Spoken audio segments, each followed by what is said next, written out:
It's a beautiful bacon day, Cookie Crusaders.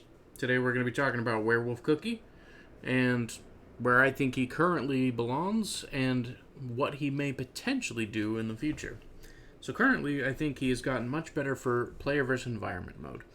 In PvP mode, there really is not a lot of teams that lend their power to making him super defensive or super strong attacks or anything of that nature. There are a couple teams that I experimented with in PvP that did yield some pretty good damage for Werewolf Cookie, but overall they just couldn't win the battle. And that's really kind of the whole goal of PvP, is to just win the match, regardless of what damage anyone does, regardless of any amount of skill activations. If you don't win the match, it just doesn't work. So today I'm not going to be showcasing a PvP team because I cannot find currently a team for Werewolf in PvP that would work. Now, with that said, I do want to stress that I think if they launch more cookies or even more treasures that adjust attack speed or just healing capacities or adjust the damage resistance on cookies, that will probably make a huge difference. And I say that for one reason. The best toppings I can find to put on Werewolf are caramel toppings, so attack speed focused. Now clearly I don't have the best here. 20.5% is not as high as it can go. It can get all the way up to 51%.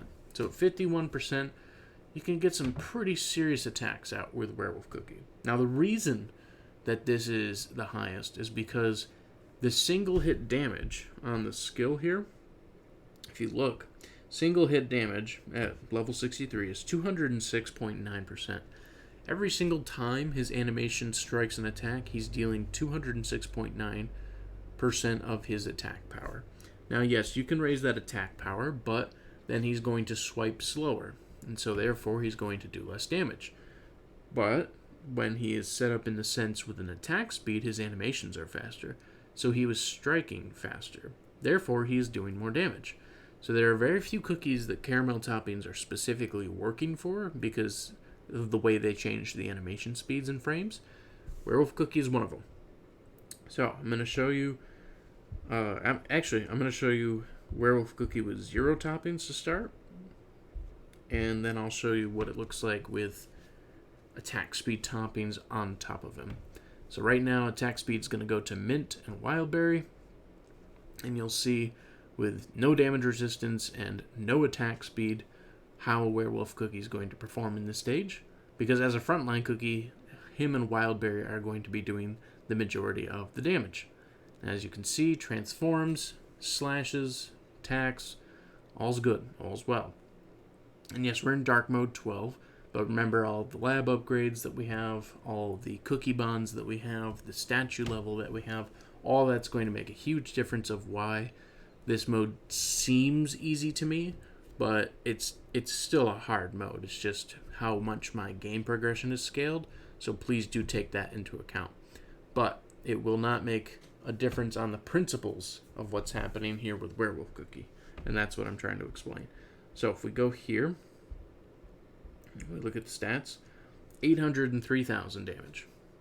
So that's with 0 toppings on, with no buff specifically to him other than the attack buff from Pomegranate, because the speed buff that's coming from Mint Cookie is not a huge speed buff.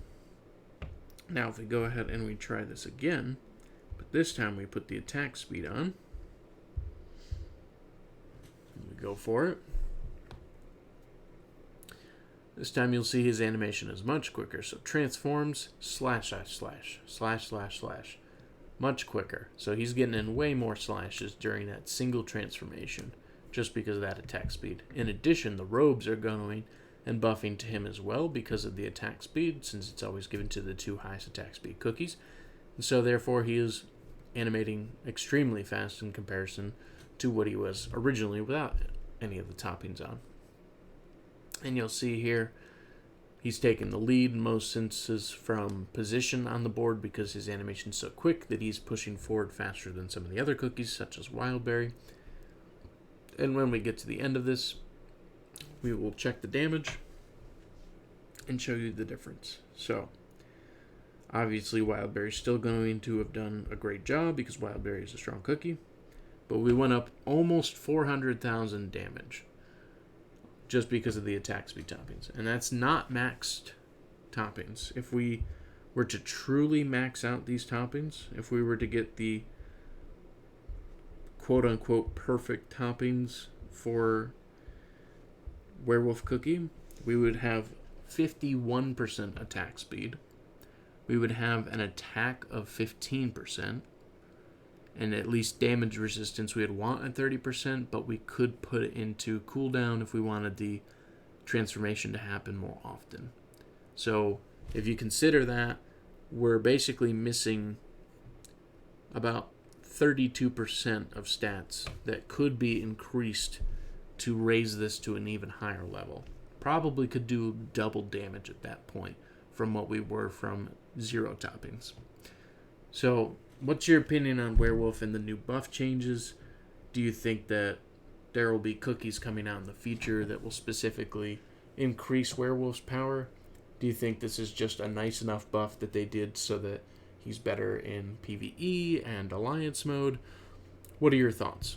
I think he's going to get better over time. I don't think he's going to keep getting a buff adjustment, per se. I think that they made an adjustment that works for right now for lower level play, and I think that there will either be a treasure or a cookie that will come out that will aid him in a way that he can do some serious damage. Maybe if they release a new mechanic, even that, like enchants cookies, as they were talking about during their dev stream. Either way, I would love your opinion and feedback, and whatever you think of Werewolf Cookie, I'd love to hear as well. I don't think he's a lost cookie in the sense that he can't be good. I don't think he's currently built for high-level master gameplay for PvP currently. I don't necessarily say you shouldn't invest in him, but I wouldn't say prioritize him at the current point. He's a cool cookie. He's got a really good design, and I love his transformation. Hopefully, and actually that brings up a good point. Maybe there will be just a treasure that specifically power buffs transformation cookies, which means him, Kumio, and a few others would be buffed for that specific reason. So we still have more to see. But either way, thank you so much for stopping by. I really appreciate it, and I hope you all have a wonderful day.